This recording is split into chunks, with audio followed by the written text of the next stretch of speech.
할렐루야.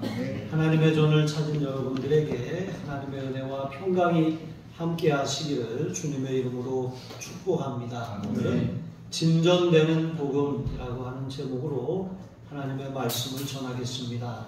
여러분, 우리가 살다 보면 뜻하지 않은 어려움을 만날 때가 있어요.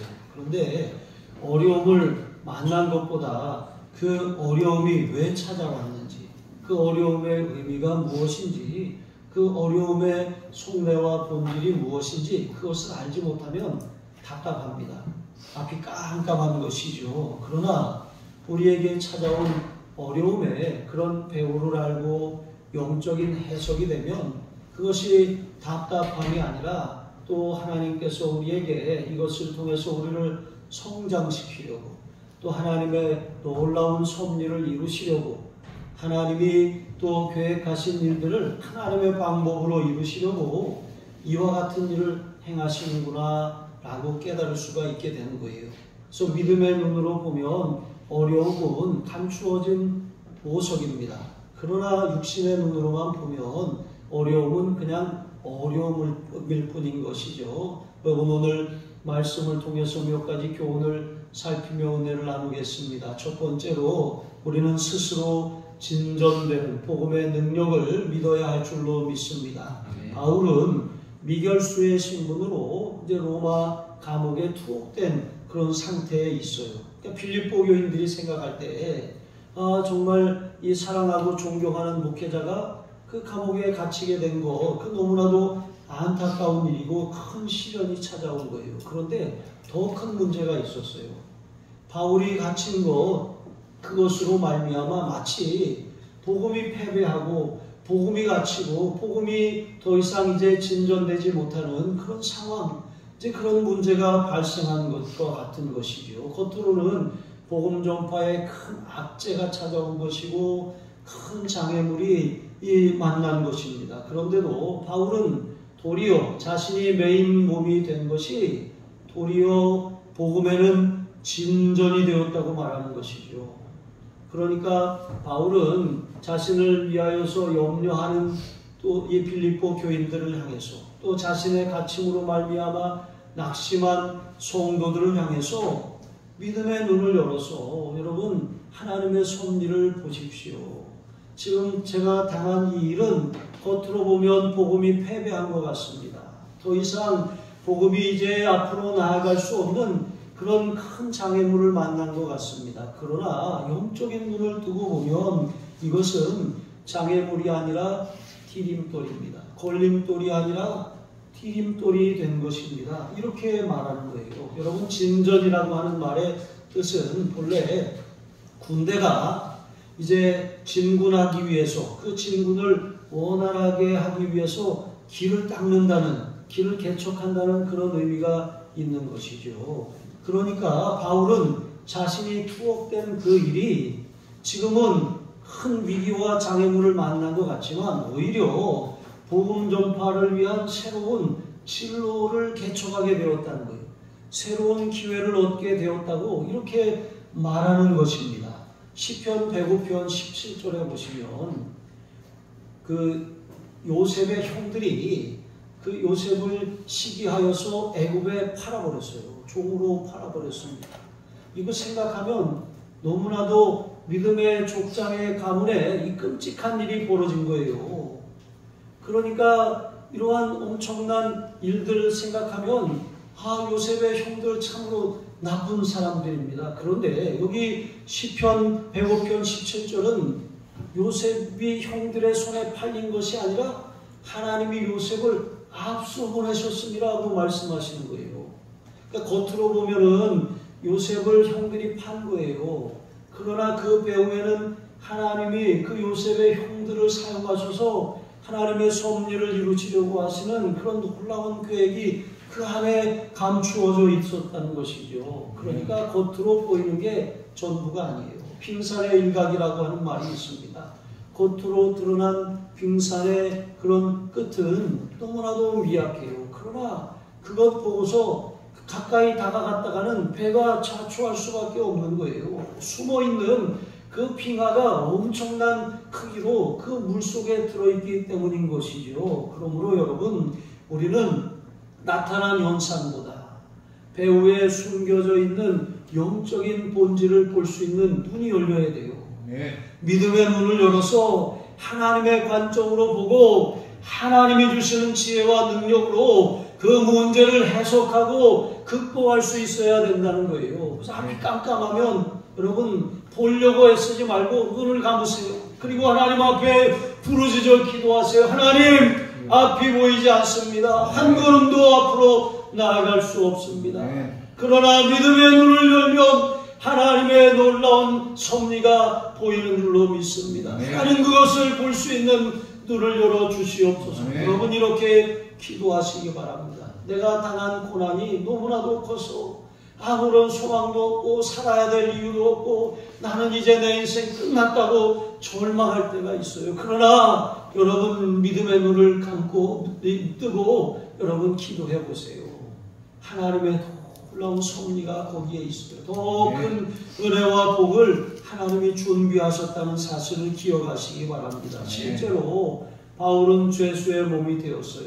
하지만 하나님께서는 바울을 죄수의 몸이 되게 하셔서라도 로마 제국의 심장부로 보내실 계획을 가지고 계셨던 거예요. 그래서 바울이 갇힌 곳이 어디입니까? 시위대 감옥이에요.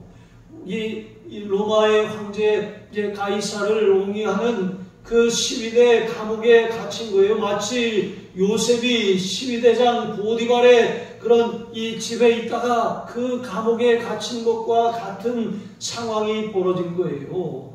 여러분, 이와 같은 그런 상황에서 바울은 투옥된 것만 생각하고 부끄러워하고 고통스러워하고 괴로워하고 슬퍼한 것이 아닙니다. 오히려 하나님이 나를 이곳 제국의 심장부로 보내셔서 복음을 이 제국 전역으로 퍼져나가게 할 수 있는 기회를 주셨다고 그렇게 여기고 기뻐하게 된 것입니다. 일반적인 상황에서 보통 사람이 로마 그 왕궁의 시위대 안으로 들어가서 복음을 전한다는 거, 이거 불가능한 일입니다. 그런데 바울은 자신의 매임이 여기 13절에 보니까 그리스도 안에서 모든 시위대 안과 밖으로 나타났다고 말하는 거예요.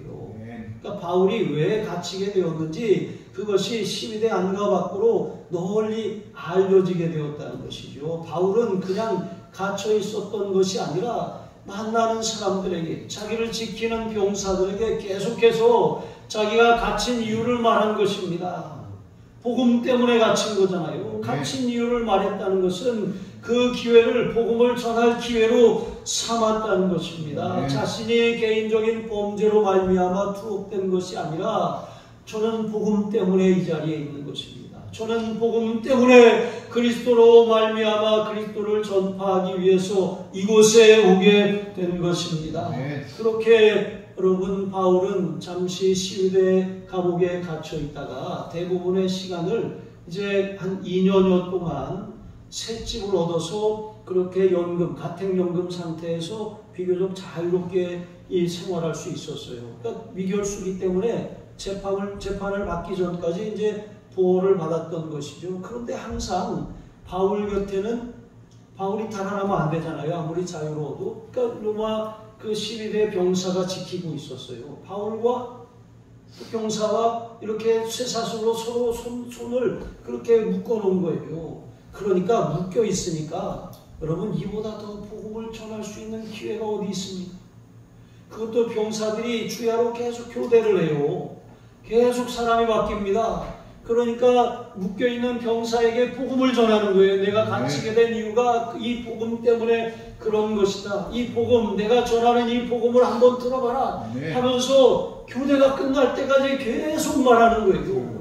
그러면 그 사람이 나 오늘 그 사람 얘기 듣느라고 아주 힘들었어. 하지만 도대체 무슨 얘기를 했는데 그 가족들에게 얘기하고 다른 병사들에게 얘기하고 시위대 유력한 사람들에게 말하고 심지어는 그 이야기들이 어디까지 퍼졌냐면 가이사의 집 사람들에게까지 전해졌다 그랬어요. 가이사가 황제잖아요. 시죠. 그러니까 황제의 곁에서 모시는 그런 핵심적인 신하들에게까지 복음이 전해졌다는 거예요. 그렇게 2년 동안을 바울이 한 것이죠. 여러분, 얼마나 복음이 정말 이 로마의 제국의 심장부에 전해지는 그런 엄청난 기회를 얻은 것이 아니겠습니까?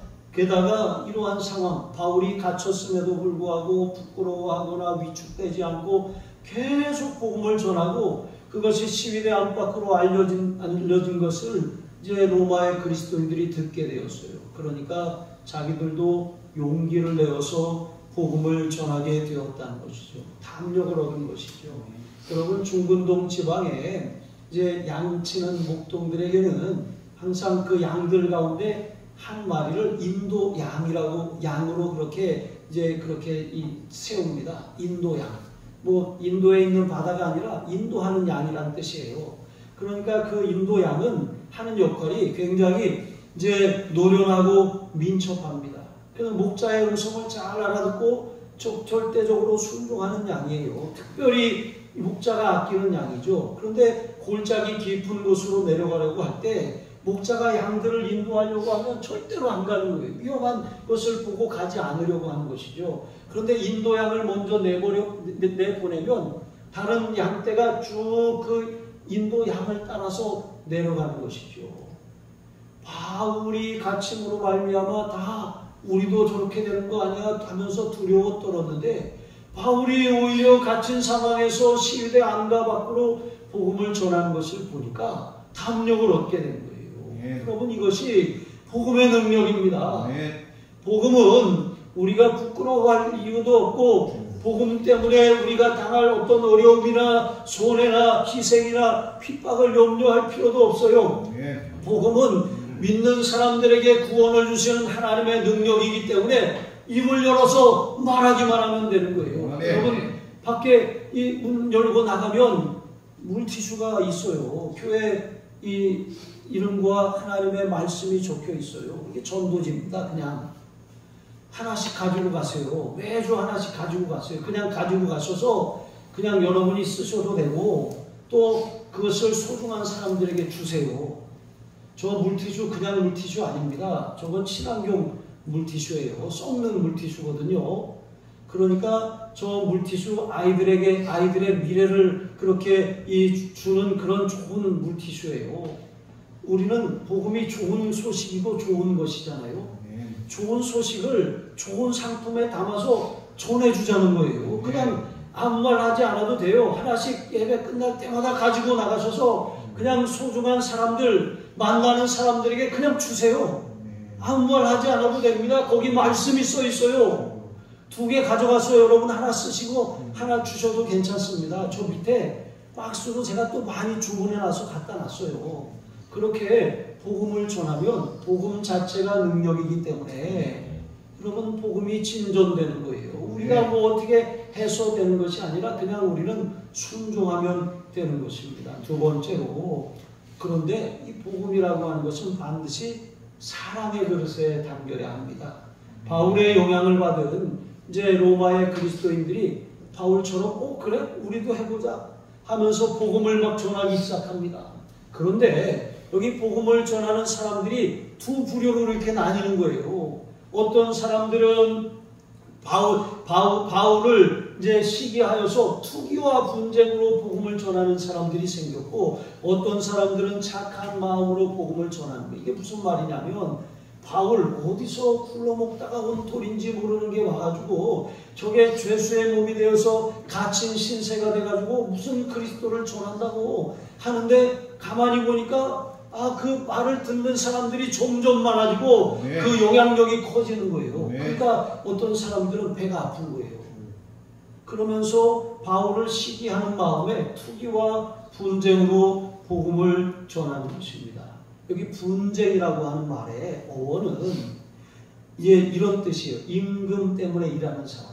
그러니까 노임 때문에 그러니까 월급 받기 위해 일하는 사람이라는 거예요. 우리가 어떤 직업을 가지고 있느냐가 중요한 것이 아니라 그 직업에 대한 소명, 하나님이 나를 거기에 보내셨다라고 하는 부르심이 있느냐, 이것이 우리가 그 하는 일에 대해서 가치를 다르게 만들어 버리는 것입니다. 우리가 단지 돈벌이 수단으로만 생각하면 그 일에 대한 소명의식이 없기 때문에 그 일에 대해서 우리가 다른 사람들이 뭐 칭찬해주면 조금 하는 척하고 또 칭찬해주지 않거나 인정해주지 않으면 그것을 우리가 그냥 아주 하찮은 것으로 여기는 거예요. 그리고 이 자신의 실적을 위해서라면 다른 사람들이 뭐 어떻게 손해를 보거나 말거나 아랑곳하지 않는 거예요. 이게 바로 소명이 아니라 이 임금 때문에 일하는 사람인 것이죠. 그런 사람들은 육체를 의지하는 사람이에요. 성령을 따라 사는 사람이 아닙니다. 그런 사람들은 사람들의 인정과 칭찬을 구하는 사람이에요. 그러나 소명을 따라 일하는 사람들은 그 일에 대한 아주 열정이 있어요. 그것을 알아주든 알아주지 않든 그것에 대해서 최선을 다하고 하나님 앞에서 그 일을 감당하기 때문에 하나님이 그런 사람들에게 복을 주셔요. 요셉이 그와 같은 사람이었어요. 그가 보디발의 집에 종으로 들어갔어요. 그런데 나중에 가정 총무가 됐습니다. 그가 모함을 받아 감옥에 들어갔어요. 그런데 그는 감옥에서 그 감옥을 맡은 사람이 된 것입니다. 이처럼 우리가 어떤 일을 맡았느냐가 중요한 것이 아니라 그 일을 소명으로 하느냐 아니면 단지 돈벌이 수단으로 삼느냐에 따라서 그 결과가 달라진다라고 하는 것입니다. 복음도 이렇게 전하는 사람들이 있다는 거예요. 하나님의 일도 이렇게 하는 사람도 있다는 거예요. 겉으로 겉모양으로 하는 것입니다. 이러한 일들은 사람이 알아주면 우쭐하고 알아주지 않으면 낙심하는 것입니다. 여러분 이런 일에는 선한 열매가 맺을 수가 없어요. 그러나 착한 뜻으로 복음을 전하는 사람들이 있다 그랬습니다. 이러한 사람들은 어떤 사람들입니까? 바울이 감옥에 갇혔어요. 그런데 감옥에 갇혔는데도 하나님이 그 갇힌 바울을 통해서 많은 사람들 정말 복음을 듣지 못할 그런 아주 그런 여러 장벽이 쳐져 있는 그런 사람들에게 복음이 전파되는 것을 그렇게 보면서 바울이 그렇게 하는 것을 보면서 어떻습니까? 제가 쳐서 그래요. 용기를 얻었습니다. 여러분 이렇게 우리의 삶에 하나님께서 정말 그 바울을 통해서 하나님이 일하시는 것을 보고서 이 주변 사람들이 맞아. 상황이나 어려움이 문제가 아니야. 우리는 내 처지, 내 상황 이거 핑계대면서 내가 예수 믿는다고 하면서 내가 믿는 예수님을 전하지 않았어. 그런데 갇혔는데도 저렇게 복음을 전하는데 열매가 있잖아. 그런데 나는 자유로운 몸인데 내가 못할 게 뭐야 하면서 바울이 정말 하나님의 뜻으로 갇힌 것이구나. 여기 하나님의 놀라운 감추어진 섭리와 비밀이 있구나. 그래서 바울에 대해서 존경하게 되고 바울이 행하는 그 사역에 대해서 사랑하게 되고 자신들도 그런 마음으로 바울의 심정으로 처지가 어떻든 상황이 어떻든 사랑으로 복음을 전하게 된 것입니다. 여러분 이것이 착한 마음으로 복음을 전하는 사람들입니다. 그들은 그리스도의 신장을 가진 사람들이에요. 한 영혼을 사랑하고 불쌍히 여기는 마음을 가진 사람들입니다. 그 한 영혼을 얻기 위해서 기꺼이 자신의 시간과 물질과 재능과 자기의 마음을 희생할 줄 아는 그런 사람들인 것이죠. 여러분 사랑의 원자탄으로 알려진 손양원 목사님이 계셔요. 이제 계속해서 기독교 역사 가운데 계속 회자되면서 우리가 정말 이제 그 사랑의 복음을 어떠한 태도로 전해야 하는지를 이제 보여주신 분이죠. 이분은 1948년에 여순 사건 때 자신의 사랑하는 두 아들을 동인과 동신을 잃었어요. 이 두 아들은 예수를 부인하면 살려주겠다는 그런 협박에도 불구하고 예수님을 부인하지 않았다가 총살을 당해 죽은 것입니다. 그때 목사님은 어느 교회 부흥회를 인도하고 계셨거든요. 그러다가 부흥회 중에 두 아들의 비보를 들었어요. 너무 가슴이 찢어지고 너무 아픈 그런 상황을 만난 것이죠. 그런데 그 두 아들의 장례를 치르면서 목사님이 아홉 번의 감사 기도를 적어서 낭독했거든요. 이 고백하는데 그 중에 이런 고백이 들어 있습니다. 아들을 죽인 원수 회개시켜 아들 삼을 마음 주시니 감사합니다. 아들을 순교의 열매로 무수한 천국의 열매가 생길 것을 믿으니 감사합니다. 두 아들을 잃었는데 하나님 앞에 감사한다는 이런 고백이 웬 말입니까? 여러분, 정말 아들의 순교를 하나님의 섭리로 여긴 거예요. 뿐만 아니라 그 아들들을 죽인 원수를 양자로 삼았어요. 그래서 그 양자로 삼은 그 아들을 회개시키고 하나님 앞에 돌아오게 한 것이죠. 여러분, 그 당시의 상황을 지켜보았던 계엄사령관은 이렇게 말했습니다. 나는 이와 같은 사랑을 전에는 결코 들어보지 못했다. 그것은 내 상상을 초월한다. 여러분, 이러한 사랑, 정말 이 남들이 알아주던 알아주지 않던 한 영혼을 살리기 위해서 내 전부를 내어주는 그 사랑이 정말 그 사람을 감동할 뿐만 아니라 그것이 열매가 되어서 풍성한 그런 구원이 일어나게 되는 줄로 믿습니다. 여러분, 이와 같은 사랑의 그릇을 가진 여러분이 되시길 주님의 이름으로 축복합니다. 세 번째로, 복음은 오직 예수 그리스도만을 전파하는 거예요. 여러분, 바울은 거칠애로 하나 참으로 하나 그리스도가 전파된다는 사실 하나만으로 기뻐한다 그랬어요. 그러니까 거칠애로 한다는 말은 투기와 분쟁으로 하는 것이고, 또 참으로 한다는 것은 이제 이 착한 마음으로, 이 주님을 사랑하는 마음으로, 영혼을 사랑하는 마음으로 복음을 전하는 거예요. 어찌됐든 참으로 하든 거칠애로 하든 전파된 것은 그리스도이기 때문에 자신은 그것만으로도 기뻐한다고 말하는 거예요. 온통 바울의 관심은 다른 사람들이 나를 알아주든 알아주지 않든 그리스도가 전파되는 것, 그것 한 가지에만 관심을 가지고 살았다는 것입니다. 여러분, 우리가 이제 열심히 전도하고 열심히 기도하고 열심히 사랑으로 섬겨서 정말 성전을 채우고 또 꽉 차갖고 더 자리가 없어가지고 또 새 성전을 짓고 또 이렇게 또 선교지에 교회를 짓고 막 이렇게 또 작은 교회들을 지원하고, 이거 참 귀한 일이에요. 그러나 여러분, 우리의 초점이 거기로 가면 안 돼요. 주요 하박국 선지자가 고백한 것처럼 주님께서는 주의 일을 이 수년 내에 부흥케 하시옵소서 그랬거든요. 단지 부흥케 하시옵소서라고 한 게 아니에요. 주의 일을 부흥케 하시옵소서라고 기도한 거예요. 마찬가지로 우리의 초점은 이 교인 수를 늘리고 새로운 성전을 짓고 많은 사람들, 많은 교회를 짓는 것이 목적이 아니라 그리스도의 복음이 전파되고 그리스도의 나라가 확장되는 것에 초점을 맞춰야 한다는 거예요. 그것을 잃어버리면 우리는 사업하는 거예요. 우리는 이 세상 자랑을 자랑으로 삼는 것입니다. 우리의 관심이 언제나 그리스도를 전하는 일에 있는지 여러분, 이것을 잘 점검해야 한다는 것이죠. 그것만 하나님이 기뻐하는 일이에요. 정말 그 마음으로 사는지 살지 않는지 여러분, 그것을 점검하는 지표가 있어요. 그것이 무엇인지 아십니까? 바울의 고백 안에 있는 것입니다. 내게 사는 것이 그리스도니 나는 죽는 것도 유익함이니라 그랬잖아요. 여러분, 정말 우리가 주님의 복음을 위해서 오직 그리스도만을 위해서 살고 있다면, 그리스도가 전파되는 그 사명만을 위해서 우리 교회가 존재하고 있다는 사실을 우리가 흔들림 없이 붙들고 있다면, 우리는 주님, 우리 교회가 문 닫아도 좋습니다. 주님, 내가 지금 죽어도 좋습니다. 이것으로 인해 그리스도가 전파될 수만 있다면 그것으로 족합니다. 여러분, 이런 마음을 가질 수 있다면 우리는 우리의 초점이 그리스도에게 향하고 있는 거예요.